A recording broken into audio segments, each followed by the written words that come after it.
The scream did not come from a dragon. It came from the sky itself, ripping open the night with a sound so full of pain that the mountains trembled in answer. Edrin dropped to his knees as fire bled through the clouds, his ears ringing, his heart hammering like it wanted to escape his chest. He had lived near the Ashfall Ridge for years, and he knew every sound it made, but this was different. This was agony given voice. Then the world shook.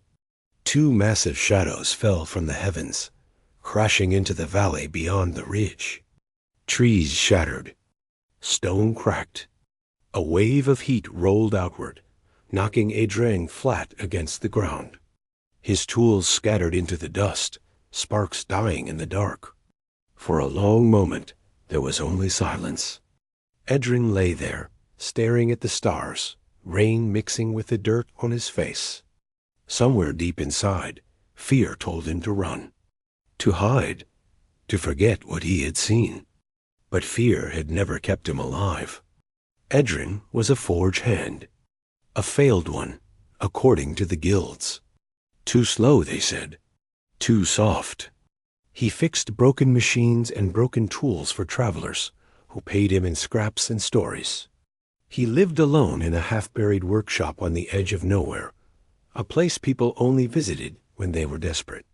He had learned to survive by mending what others abandoned.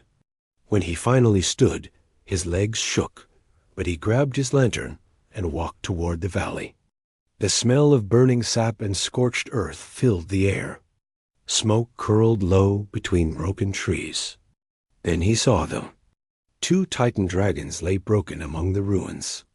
They were larger than any legend. Their bodies stretched longer than the river itself, scales once brilliant now dull and cracked, veins of dark corruption pulsing beneath the surface.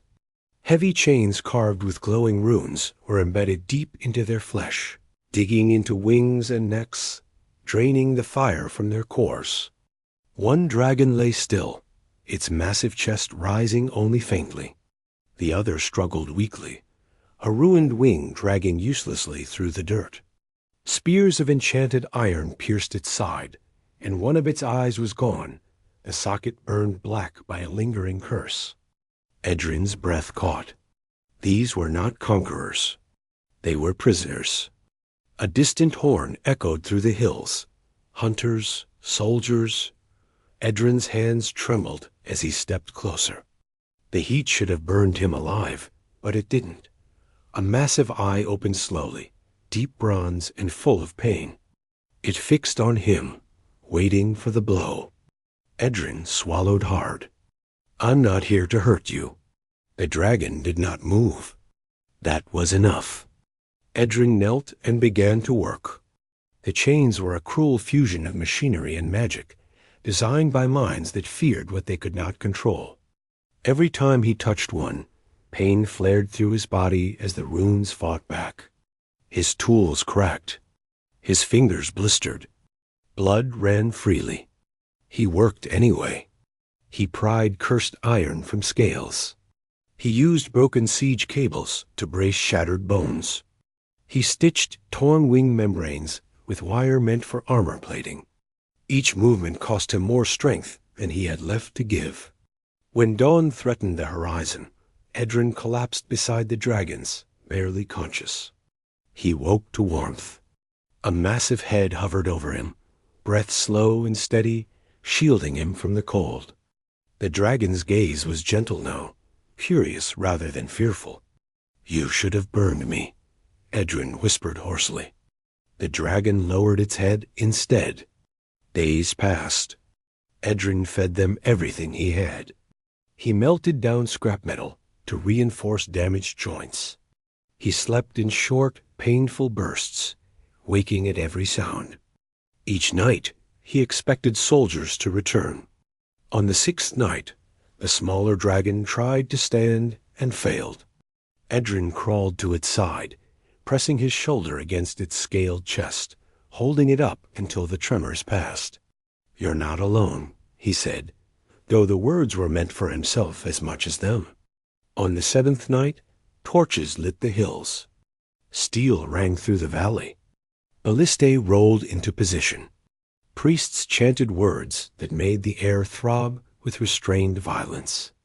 The banner of the High Dominion snapped in the wind.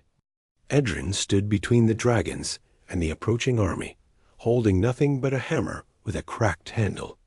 "Move," a captain shouted. "You're standing in front of property of the crown." "They're dying," Edrin said. "You did this to them." The captain laughed. "They're weapons, and weapons break." An arrow struck Edrin's side. He staggered but didn't fall.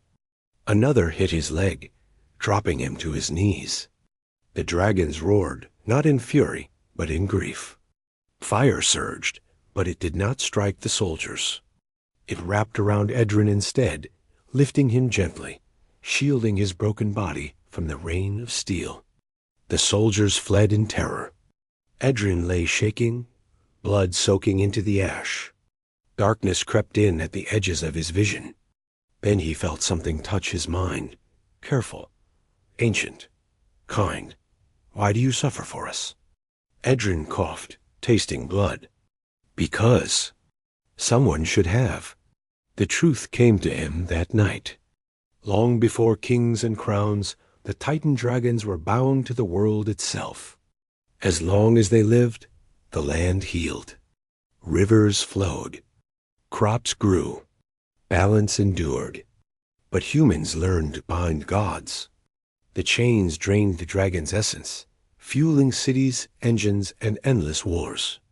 The sickness killing them was not age. It was theft. Only one thing could end it. A human who chose repair over control. A human who refused to take. Light poured through Edrin's veins. Pain burned away, replaced by something steady and strong. His scars glowed like molten steel reforged. When dawn came, the chains shattered. The dragons rose whole once more, wings spreading across the sky. And between them stood Edrin, no longer broken, no longer invisible. The Dominion would hunt them. The world would fear them. But the age of chained gods was over. And hope, long forgotten, took flight again.